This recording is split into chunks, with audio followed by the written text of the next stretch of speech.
welcome back to the Fight for Our Citizens podcast. I am your host, Uncle Fox, Tone, and this next guest we have is producer and national correspondent for Indian Countries Today, and she's an enrolled member of the Pascua Yaqui Tribe of Tucson, Arizona, and her name is Carina Dominguez. How you doing, Carina? Thank you for having me. Oh, no problem. Thanks for taking the time out to get on the podcast and talk a little bit. Absolutely. Honor to be here. Thanks for inviting me. Oh, no problem. So, what you been up to this past week? I seen the voting article you had. I think up in the Navajo country. In Kayenta. Yeah, it was in Navajo country. Exactly. It was Navajo Nation up in Kayenta, Arizona. Protect the Sacred and Indian Collective and partnered on putting together a get out the vote effort. So it was called Skate to the Polls. So they did that to really try and directly address these issues of voter suppression. Yeah, there's been a lot of issues, especially for Navajo Nation people, especially when they're in more rural areas, as far as some of the laws that have kind of targeted early voting, ballot collections, even going as far as unenrolling voters who aren't active in 4 years. So there's been a lot of different efforts in that realm. So these two organizations took that very seriously, and they wanted to do the Skate to the Polls event to make sure that they were reaching specifically Native youth on tribal lands. So it was great. Nice. I wish I could have actually been out there. Yeah. But they were really kind. They shared their video, and and I was able to produce a little story and talk to Ali Young over there. So it was great. They did a good job, and they have more events coming up as well. So good, because we have a lot of votes in Arizona, Native American community, and so we just got to get everyone registered, and that was a good idea to go out there and get that on there. So that's good. It's really important, especially with this last election. We saw how important that Native American vote was. And I think it's really been, undercounted and underestimated. But, we're definitely seeing a lot more civic engagement these days. And, it'll be interesting to see if that continues, going into this next election here, the midterms. Yeah, it's going to be big, especially, when we're going to go for governor and things like that, so that the governor voting is going to be big. So that's something we're going to have to hit pretty hard on that for the voting. Yes, there's got to be a lot of get out the vote efforts, and I know they have things planned. I know Ali Young said that they were planning on doing a Skate to the Polls event on the Navajo Nation, or not a Skate to the Polls. I'm sorry, it was a Ride to the Polls. So it's going to be a horseback ride. Oh wow! So she actually had started that. I believe she said back in 2019 or so. So they'll be continuing that effort as well. So. Yeah, it'll be, cool to see that happening, and, definitely, like you said, following some of these races, really closely, especially, important races like governor and other congressional seats and whatnot. But yeah, that's cool. So, I was looking back on some of your history. It says that you worked for a lot of broadcasting before you got to Indian Country, huh? Yes. Yeah. I've, always kind of been involved in some realm, and the first time I ever got paid as a journalist for my reporting, I was a freshman in college, and I had, I believe, a freshman or a sophomore. I think I was a freshman, but I was working for the State Press, which was the student-run newspaper, and it wasn't really for the newspaper portion. I was doing videos. It was more like documentary storytelling, and really just kind of letting the subject tell their own story. So that was really fun. It was, a different kind of challenge, and, I really enjoyed doing that, and, meeting different athletes at ASU and doing these different profiles. It was a great time. I was really glad to, work with the video editor I had at that time. But yeah, that was the first time I got paid, but I've worked at, several places, including, CBS. I was working in New York and worked in, several different newsrooms there, and also, even locally at the CBS in Tucson, and as you mentioned, now I'm at Indian Country Today. Is there a lot of opportunities for a Native American in journalism? I think There's more than people realize, and I Mm-hmm. think they could, definitely. I wish more people would, I wish younger generations would see that, there are so many different career opportunities out there. Yeah. I wish that was something that people understood, and if they wanted to, they could. Yes. But at the same time, it is very difficult, and I do recognize that. And, um, it definitely is, not easy. There's definitely different barriers and different Mm-hmm. challenges, Yeah. especially when I was noticing, in college, not having the same amount of things or not having nice things. Like everyone had MacBooks, and, Yeah. I was mostly working on like a pen and a paper, Yeah. and that's how I preferred to take my notes in class. And it was Wow. weird because like I was the only kid doing that, and just things, like there were certain classes where it was like you had to have an iPhone to take that class because Wow. everything they were shooting, yeah, were on iPhones, and I didn't have an iPhone, so I didn't have an opportunity to take that class. So there were little things like that, Mm-hmm. and even in some classes, I know we had discussions about it, and just when someone is obligated to work, a certain amount of hours to make ends meet, and other people don't really have this kind of obligations. They're definitely able to take, more opportunities and take on more things that, will kind of put them ahead a little bit more than, someone else who's got to spread themselves a little more thin, to Yeah. get the same thing done. So Huh? there's definitely challenges, and, especially when you look at smaller markets and people first starting out, especially in broadcast journalism, it's not easy. And a lot of these smaller markets, you don't make a lot of money. It's really about the experience. So, Yeah. how many people from indigenous communities or any, other, group that's, in a lower socioeconomic status, Mm-hmm. um, it's going to be harder for them to make that kind of job work for them and get that kind of experience, whereas there's certain people who, have family help and their families paying their rent, and, whatever the case may be, to help them get to that next level where they are making, better money, or, Yeah. more stable income somewhere else. So there's definitely challenges, but there's different ways, you can kind of work through those things.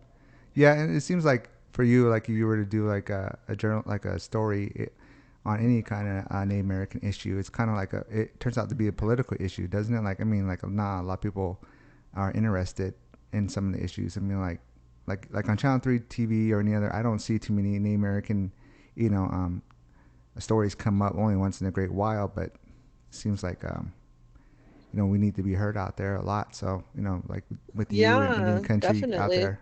Yeah. That's a very good, interesting point that you bring up as well.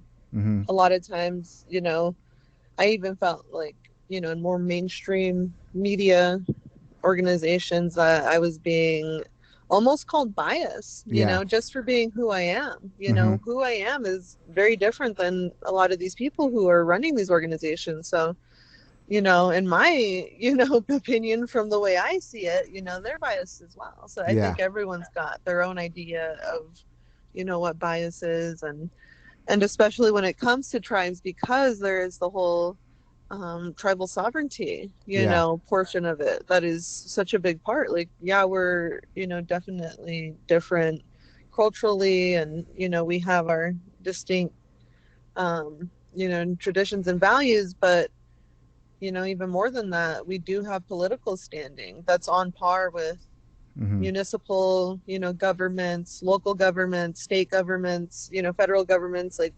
we're all, you know, we're a government too. Yeah. People have people who cover county, board of supervisors, and, maybe more, different specific, state, legislature and things like that. But, most often, they don't have someone who reports on tribal governments, tribal politics, tribal issues. But Yeah.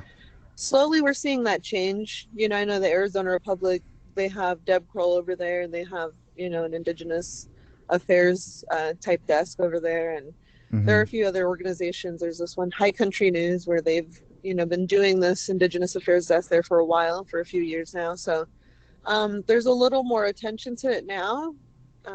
but definitely not where we should be. Yeah. It seems like, like if you were talking about religious issues with Native American, that'd be political. If you talk about water issues with Native American, it'd be political. So it seems like, we always have a tough time coming across with our news about what's going on our land or in our community. Yeah, and that's why Indian country today is so great as well, because these aren't things we need to have, these we don't have to have these kind of discussions in our newsroom. Everyone knows that this is important. Everyone Mm-hmm. knows that, having clean water is important. Everyone knows how sacred it is. It's not an argument that has to be made, right? So when we're covering this and we're talking about water defenders and not protesters, right? Mm-hmm. Making sure that we're being, very intentional with the language that we're using. So that way, people really understand, the depth of it. It's not just about, having clean drinking water, but it's about, having respect and, protection. And, it's a lot deeper than that a lot of times. So yeah, it's just great to, be able to tell those stories at Indian country today. But again, other mainstream, local news organizations, should really put more of an emphasis on it. Is there? I heard you. I know we met in Tucson during the Oak Flat update, and you were talking about other issues that kind of related to Oak Flat. I think you were talking about even South America or anything like that. What's going on there? Yeah, there's always these similar issues as far as extractive industries go, and mining, and whether it's for gold mining or lumber or another water issue. People across the world, indigenous communities are facing these issues. Earlier this year I was able to attend the United Nations Permanent Forum on Indigenous Issues, and that was just such a great opportunity to meet so many people from different parts of the world, different communities who are all facing different issues, but at the same time, they all share a common theme, right? Right. Colonialism, right? This imperialist idea, this extractive, I guess, worldview, or, just this way of being that's not consistent with who indigenous people are in our belief systems, right? Right. So it's definitely heartbreaking to see that. And even on an international level, at the world's largest gathering of indigenous leaders, to see that there aren't more efforts to make sure that these people are heard, that their issues are seen. It's so diluted. It's very diplomatic and they're there, but it's not at the level it should be, and I think a lot of people within the system are recognizing that and wanting to push for more, but at the end of the day, there's just such an emphasis on capitalism, on extraction, on continuing to live, in these wasteful ways that we know are harmful to us and to the planet. So I think once people get to that, realization, and to the point of, not just realizing that, but wanting to change that, people have to go through this paradigm shift to get there. And it takes time, but I feel like people are definitely learning a lot more and open to those ideas and reprioritizing, what really matters, especially after COVID. Yeah. And there's just a lot going on, a lot of, indigenous people, just not speaking up, like Australia, like there's so many indigenous people, all over the world that got taken over by, the Queen, the United Kingdom that took over, so now they're all, coming out, trying to protect their lands. So. And it's like crazy to see the similarities too, right? Like you brought up Australia. There's Aboriginal people there. There's sacred sites there that Rio Tinto, the same company that's, trying to destroy Oak Flat, Resolution Copper, the parent company of Resolution Copper, Rio Tinto, they've destroyed, these very sacred sites, these very ancient sites. And, you just see the disregard for not only, human, decency and just, others' cultures, but just for people's lives. It's just really sad to see how far, this has been allowed to, take it. Yeah. it's dangerous, it's scary, and people are putting their lives on the line just to advocate for a better life, for more education, for, better living conditions.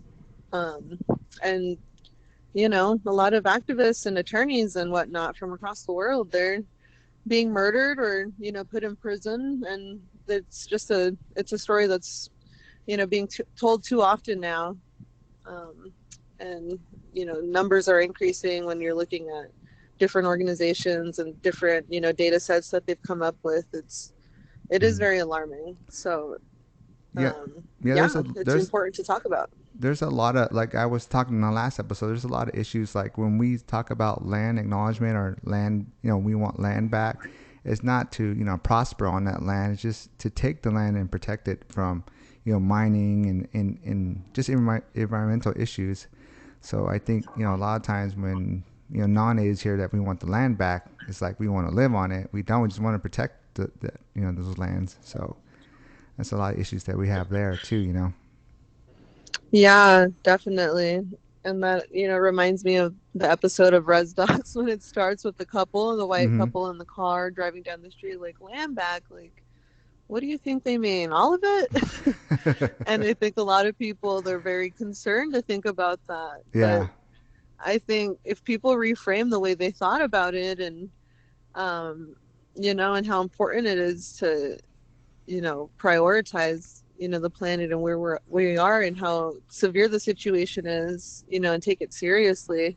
Mm-hmm. It wouldn't be so bad of an idea to give the land back to Indigenous people, because so far we've been doing it one way that's really not working out for us, right? Mm-hmm. So what could we lose by trying something that we know is going to be drastically different, but, you know, something Yeah. that is trusted for a lot of, a lot of communities have kept their culture alive in different ways, shapes, and forms, especially, outside of the U.S. I feel like there's more cultural preservation in certain areas. So Yeah. really tapping into that knowledge, they've learned this stuff over millennia.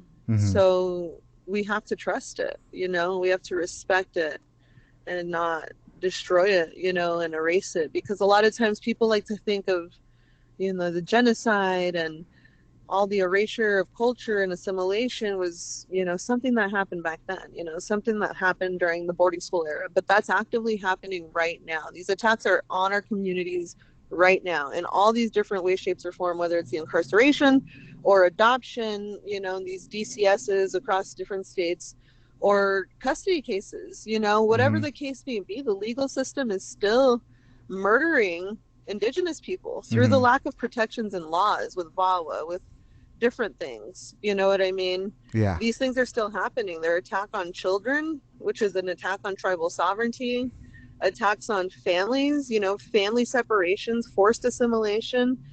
These things didn't just happen back then. They're still actively happening now.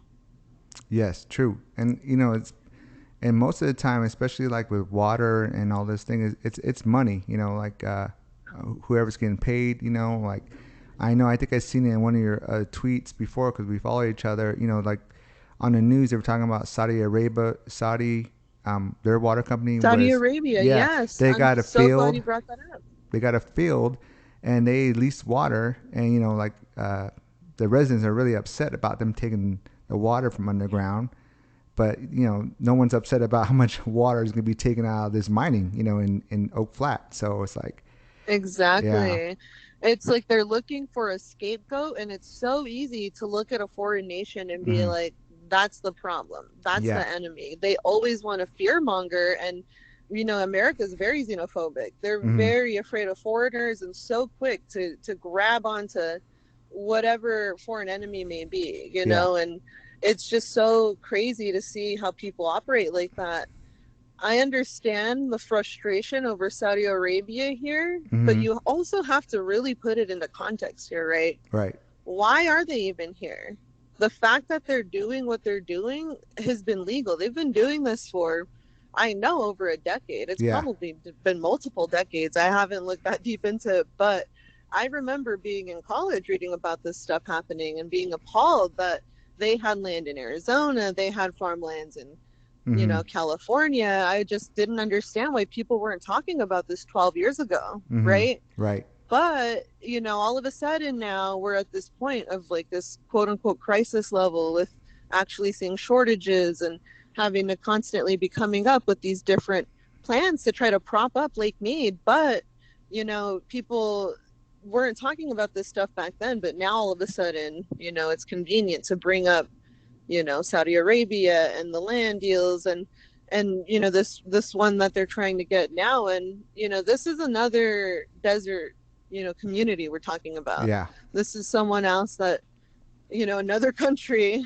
other people who have, similar scarcity, because by definition a desert, is scarce, with water. Yeah. And they see that and they recognize that. And they also saw an opportunity here.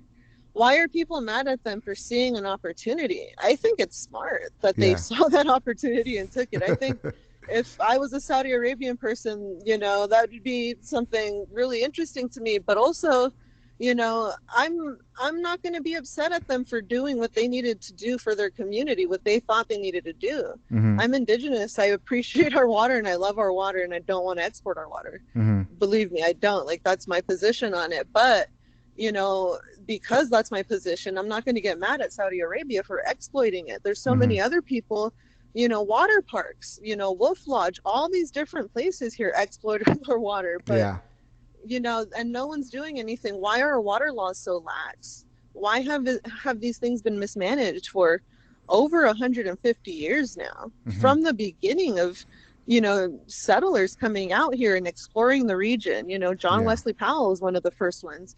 He rafted all the way down, the Colorado River, and he tried to map it out and was very interested in indigenous communities and was an interesting guy himself. But, he suggested to these people, to capitalists, to business people, to, government officials, to, make sure that these states were broken up as far as like their basins, and that way, people had, their own watershed that they had, collective interest in maintaining and creating a community around that, that respected that, because the same laws that applied, on the East Coast didn't apply out here, as far as farming went, as far as different expectations like that go. So he recognized that from the beginning, and it was really just ignored and pushed aside. So, it's not really like, to me, surprising that these things are happening now. But it is unfortunate to see like countries and foreigners being, used in a way that I think is really unfair, to sit here and say like, this is so bad and look at what they're doing. Look at what our officials have not been doing. Yeah. Let's be mad about that, because that's what would change, what you're really mad at about Saudi Arabia. Yeah, and it's like, it's still like the wild, wild west here in Arizona, Exactly. People mining for copper and turning, towns into mining towns. It's just like, in today's age, really we need to do something different than that. And they love that. They don't want to change that. They love that, Yeah. It's a reputation that they definitely feed into, and it doesn't seem like they have any intention on stopping. And a lot of it has to deal with, I've talked to Representative Raul Grijalva about this years ago. The water issues that the state is facing, and he just put it very bluntly. These people have very deep pockets, and when they're lobbying, members of Congress, these different politicians who are, running for re-election, and they're, giving them money for their campaigns, you know what I mean? Like, it's set up to be corrupt, it's set up for this, to be the way that we continue to live until, people say, well, maybe we shouldn't be doing these things. Maybe we should be looking at things and, applying a lot more scrutiny. But, it's definitely a long way until we get there. But, I see a lot of progress being made, especially, in 2020. There's been a lot of conversations, and people are recognizing, we deserve better, and we got to do something. So I'm really, it's not all bad. I'm very optimistic about where things are heading. Yeah, right in Arizona, we're doing good as a Native American community. A lot of these tribes, they They help the state out, money and teacher salaries, things like that. So there's a lot of things that we do in the back that help the state that no one really talks about.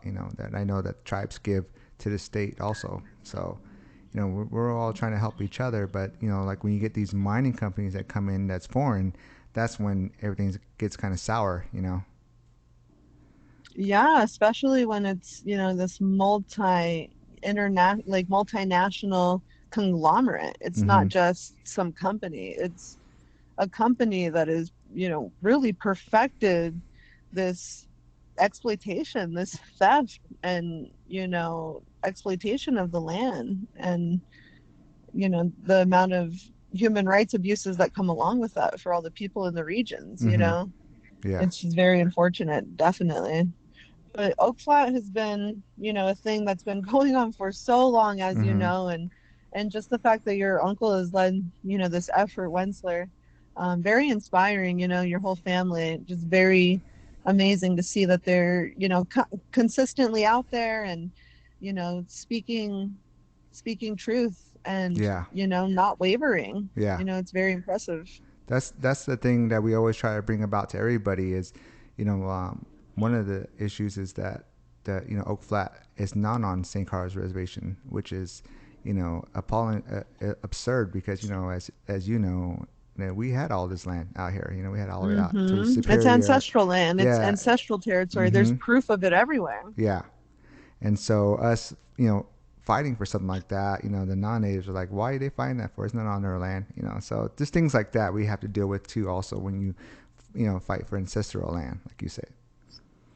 Yeah, and it's really hard because there's so many layers of, these social constructs, these ideas of, what people now believe to be right and wrong or what they believe to be true, right? These Mm-hmm. levels of indoctrination. People are learning about real Native American cultures in their region when they're going to school. They don't know about, Apaches. They don't know about the 22 federally recognized tribes in Arizona. Mm-hmm. They don't know about, how different all the cultures are. And, that makes it really hard when, you're trying to discuss these issues and the importance of them. Mm-hmm. They can only see it as far as it's, been portrayed to them. So it's really having to start with, education, Yeah. and learning about that and taking it from there because they are complicated issues when you consider, the long, historical context here of colonial violence, Mm-hmm. and just intentional, it's like a psychological violence too, Yeah.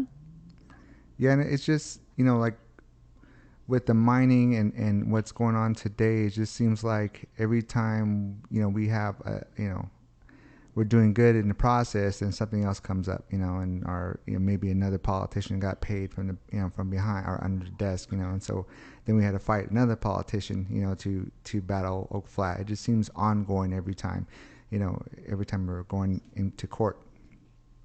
So. Yeah, and it's really, a legal system that was set up to benefit them, right? So Mm-hmm. they, that's the way I've seen it. I've had my own encounters with this legal system that are ongoing and that are troubling and just very reminiscent of, colonialism and that intergenerational trauma. It's very apparent and still alive and well, like I was mentioning before. Mm-hmm. And so I'm sure you guys see those parallels as well going through your court case. And, it's really a system created by them for them. The way I feel is they make up the rules as they go, they apply the rules as they Yeah. see fit, and it's like to have any justice within it is just so hard to even come by. And it takes so many different variables to Mm-hmm. all align in your way, right? Right. And it's really hard, it's very challenging to do that and their in their system and their games that were really meant to hurt us, to steal from us, Mm-hmm. to keep us down. So how can we operate outside of those systems? How can we create a future that's going to be something that we need, something that provides us with permanent protections, with our land with permanent protections? Mm-hmm. How do we do that? That's how I see things here, now my own personal life and Mm-hmm. what I'm going through. I would love to just rely on the legal system and Yeah. hope that they just do everything in my favor. But I also am not, naive. I Yeah. know the history and I've read so many stories, especially being a journalist, where Yeah. I have to be realistic about my approach here, and understand that I need to exercise, my rights to the fullest extent, and, you know, do whatever I can Mm-hmm. with everything that I have, and just exhaust every avenue, right? That's outside Yeah. of the legal system and within it, and figure out, what can we do, and who can I talk to, and when I'm talking about outside of the legal system, outside of a courtroom, like talking to members of Congress, talking to different organizations who've been working on these kind of things, talking to different people who've been involved in advocating, and so talking to them about what they see as an issue as well, and telling them my story, hearing their stories, learning about what other people are doing to address these same issues, and I think a lot of that applies to my situation, and also with Oak Flat. I Mm-hmm. know there's a lot of other tribes who've done the same thing, and efforts to protect sacred areas, and especially like the Ohlone in the Bay Area. There was actually a woman also named Carina.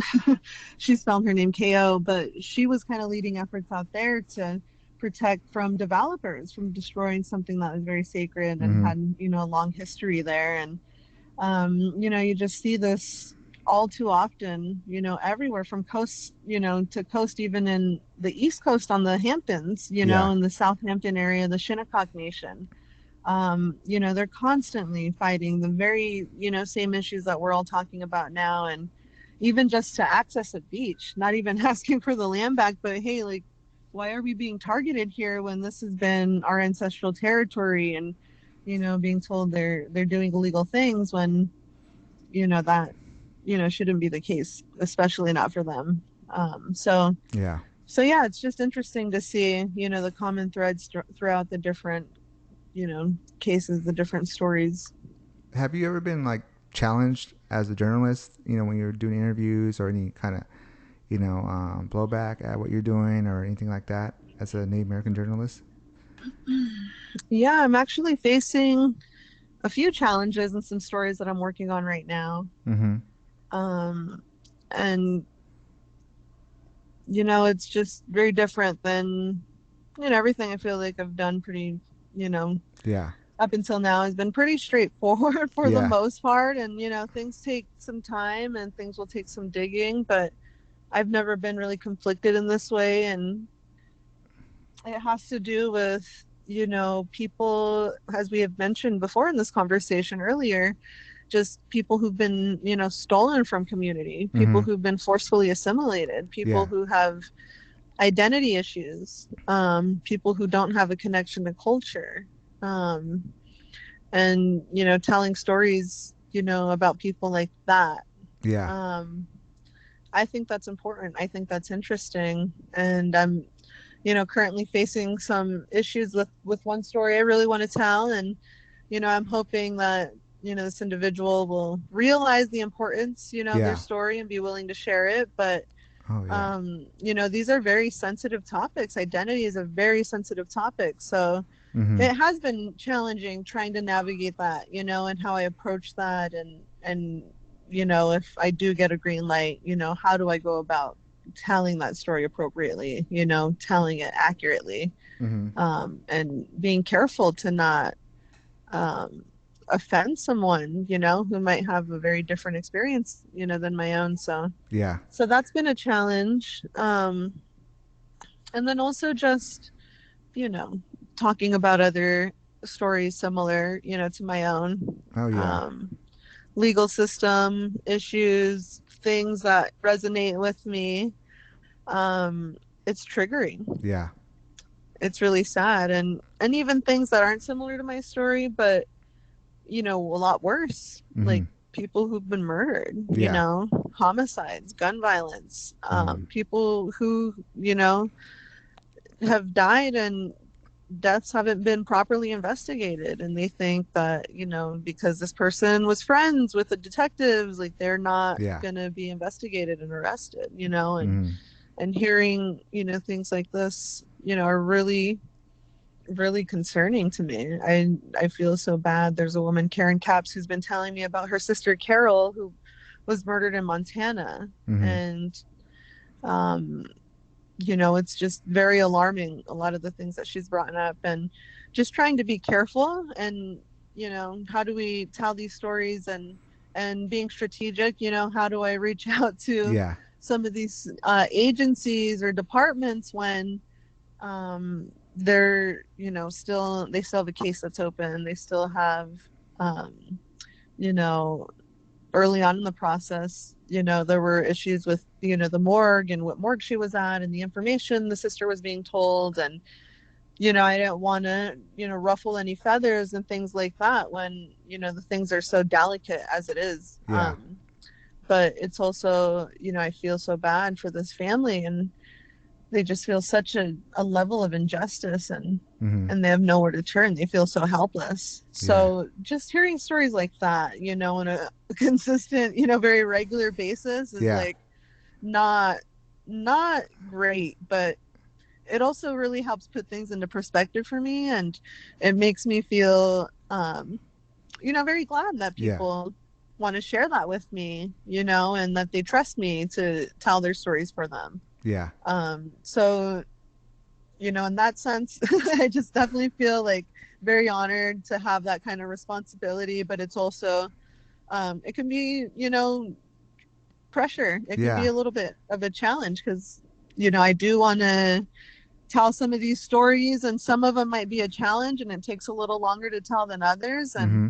And some of them, you know, you have to kind of, you know, tell a little sooner. So just trying to navigate, you know, that also. And yeah, things can be really delicate when it comes to those kind of cases and those kind of stories. So, Yeah. so that's been a challenge as well. But yeah, it's been great. You know, it's Yeah. definitely helping me grow as a journalist and learn a lot.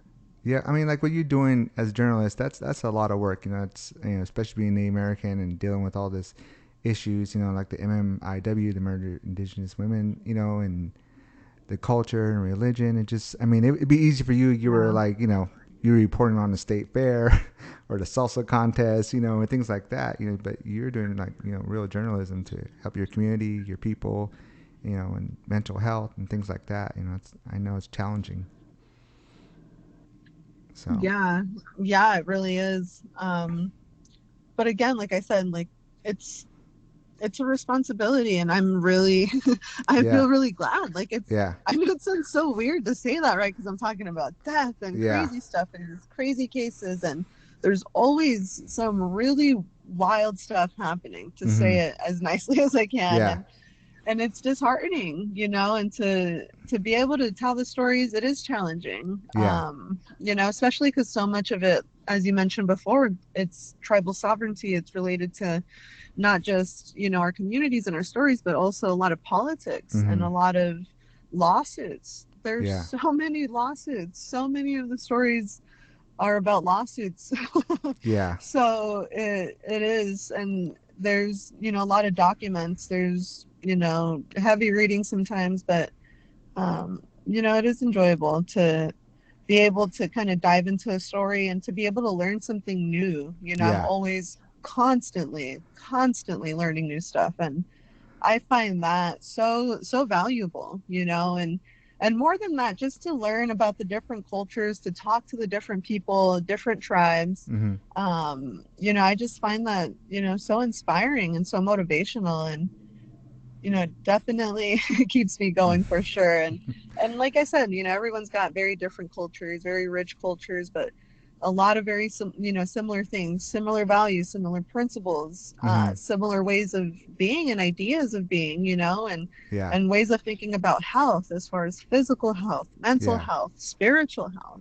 You know, so many tribes prioritize that spiritual element, and just to consistently hear that, you know, Mm-hmm. and you know, really reinforces um you know, why we're doing this hard work. Yeah. It. Do you know like what how young you were when you felt like this is something you wanted to do? Was that early, you know, or did that was that in college, or when did you start to Yeah, think about doing this? yeah, well, I really made the decision to do it, you know, as a career when I was trying to figure out what I wanted to go to college for when I was in high school. Yeah. But even before that, what was really interesting to me was, I was an only child, and my mom's only child, but my dad had two other children, and I was 7 when my brother was born. So I had to be younger than 7. I was probably about 5 or 6. And yeah, I was just interested in like knowing like what is it like to have a sibling, and like just so curious. And I remember interviewing my cousins and asking them, and they couldn't be like less interested in what I was talking about. Like they really just did not care at all. And I just remember asking, like, what is it like to have a brother? Like, what is it like to have a sister? And remember asking my cousin Angelique, and she was just like looking, like making little mud pies, like so unbothered by what I'm saying. Like she's like, I don't know. So yeah, not a great interview. Yeah. That's okay. But I remember being really interested at that point. And I think it was just, in connecting and talking to people and, learning about, the way other people, deal with things, or, their stories or whatever. So I think that was always just kind of an interest of mine. And it grew from there. I definitely had a lot of influence when I was in elementary school, and some teachers there at Lawrence that, really helped, motivate me, I guess. Like maybe that had always been in the back of my mind and I didn't really even remember. But, I remember running a little teleprompter and looking back on a yearbook where, my teacher was like, oh, you were a great, tech or tech assistant or something. Like, keep up the good work. And, just little stuff like that. And what really was one of the things too was I remember, I used to watch the very old 90210 with my mom. And I remember being in high school, my very first year registering for classes, and my mom's like, look at all these electives, and she's like reading them off. And I was like, oh, well, what's that one? And it was like beginning journalism. And she's like, oh, that's like what Brandon did in high school, like the newspaper. Oh, yeah. And I was like, oh, okay, that seems kind of cool. Like, I want to do that. So that's, it was like Brandon was cool. I liked, what he was doing seemed fun. So I definitely had a little bit of influence from there. But that, was something I had already, I think, been really drawn to even before that. And, just something that I really enjoyed in high school, especially because, newsrooms love to eat. Newsrooms love to snack.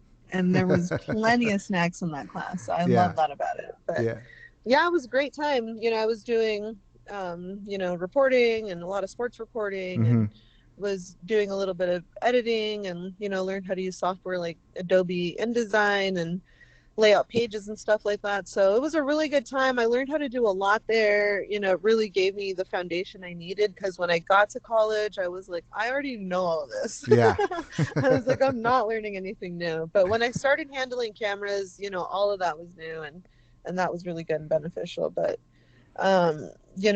obviously, learning stats and learning, different sciences and histories was really great and beneficial as well. But with the college stuff, like Crockett's a great school, and they teach people a lot. But I just had, really good foundation from Tucson High, where for the Cactus Chronicle, that was the quarterly, I think it was quarterly newspaper that we did, or maybe it was monthly. But it was really fun. It was a great time to do that in high school, and it really helped me, kind of see my future and like path, like pave that path before I even really knew that was the direction I wanted to head in. And I was just so thankful, because so many of my friends and just other, kids and students in school, I could tell were struggling with, well, what do I do, or what do I want to do? And no one really knowing, as far as job wise or school or trade or any kind of thing. I just felt very, very lucky that I wasn't struggling. Like I already knew what I wanted, and it was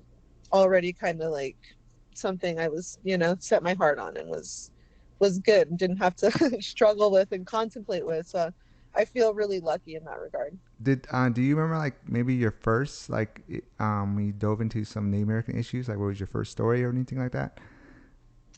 The first story, it might have been Oak Flat. Oh.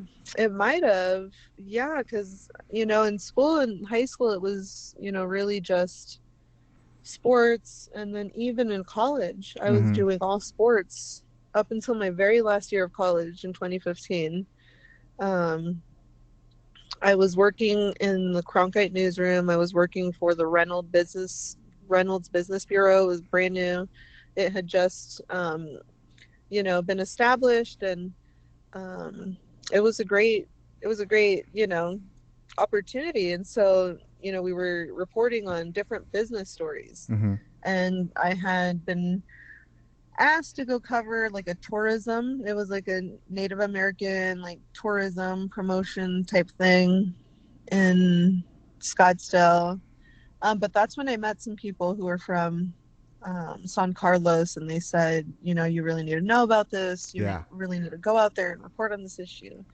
So I said, okay, because I hadn't heard about it before then. So Yeah. that's when I started, learning about Oak Flat and the history, and trying to convince my newsroom that this was a story that was important, and it was Mm-hmm. business related, right? This is a Right. multinational corporation that we're talking about. There's Mm-hmm. definitely some business aspects of it, even if I'm telling it from the indigenous perspective, right? Right. So that took a little convincing on that side. So I guess the first story was maybe that tourism one, but I don't really count that. Yeah. That was assigned to me. That wasn't Yeah. something I asked to do. But the first one that I really pitched and really pushed for, and initially got pushback on, and then, I was persistent, reworked my pitch, went in there again, and they were responsive to it the second time, even more so than I thought, because they didn't just send me by myself. They wanted to send a broadcast reporter as well. So we went out there together. So I thought that was cool, to be able to um, continue to bring it up, Yeah. and to be a little persistent. And even if I did get a little pushback, I was really glad that my professor, saw, why it was important. And not only that, really realized just how important it was, and took it a step farther to even send, two reporters rather than just, one digital one. So Yeah. so it was great. But yeah, and that was, when my whole experience with, Oak Flat, and that was the first year I met your uncle Wensler. That was 2015. Yeah. And yeah, it was, really interesting to go out there and learn about it. So just very honored to have been there, and to have, talked to your nieces and your Mm-hmm. uncle, and, way before they had even went on any of the caravans or any of Yeah. that, before it was really, more national and more known than it is today. So it was, a great opportunity. And I saw a lot of other media outlets there. Mm-hmm. I know I don't think they exist anymore, but I think Al Jazeera America was there, or Yes. maybe it was just a regular one. But there were some other like local Phoenix ones that had made it out there as well. So it was good to see that they were getting some media coverage, even if it was not enough. It was just good to see the other outlets had saw that this was an important story as well. Yeah, I seen a lot. When that during that time, a lot came out on Vice and a lot of networks were there to put out the story.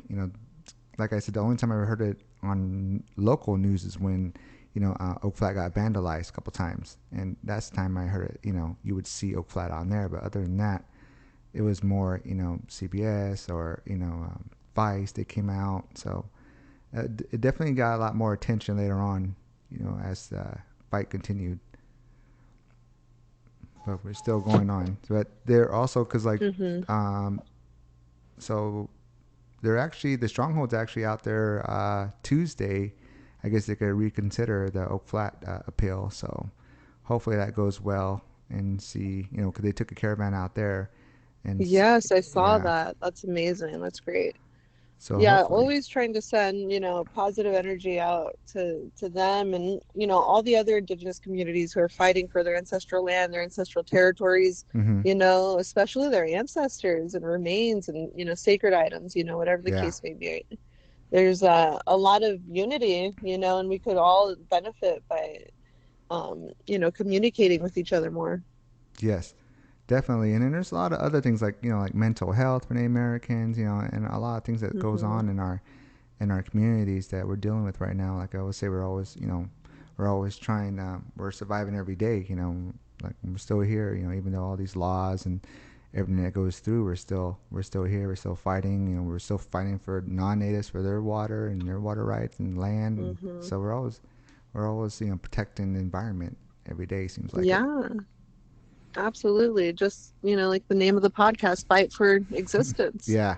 It's unfortunate, but that is the reality, as an Indigenous person in a space that wasn't created for us to win, mm-hmm. It was created to do the opposite. So how do you navigate through that? How do you approach all these different layers of trauma and issues holistically, as you said? Yeah. I think everyone's learning every day, how to cope and what is best for them in their situation, but it's hard. They don't make it easy. It's made to be hard. So yeah. Thank you so much for having me on. I really appreciate it. Thank you for coming on, and thanks for everything you do, especially in the Indian country today. It's one of my favorite websites, and I'll make sure when this podcast goes up tomorrow, I'll have all your links on there, so just everyone can see all your articles or anything you have on YouTube. So but thanks for everything you do, and thanks for your time. Thank you so much. I appreciate it. Okay, well, we'll see you again. Okay, we'll probably in the next Hope Flat update, or I'll see you down in Tucson or something like that. Yeah, definitely. Okay, great. Take care. I appreciate it. All right, thank you, Carina. Okay, thank you. Bye. All right, well, that's Carina. I met her out in Tucson, and she was a reporter and had a lot of questions and a lot of information, and it was good to hear her talk. So to see her out there, it was pretty good. So I want to thank everybody for listening. We got another episode coming up probably this week. Give you an update on what's going on in San Francisco with Oak Flat. The Stronghold Caravan is out. Patch Stronghold Caravan is out there. So thank you for everybody for listening, and hope you guys have a good day. Be safe. Thank you.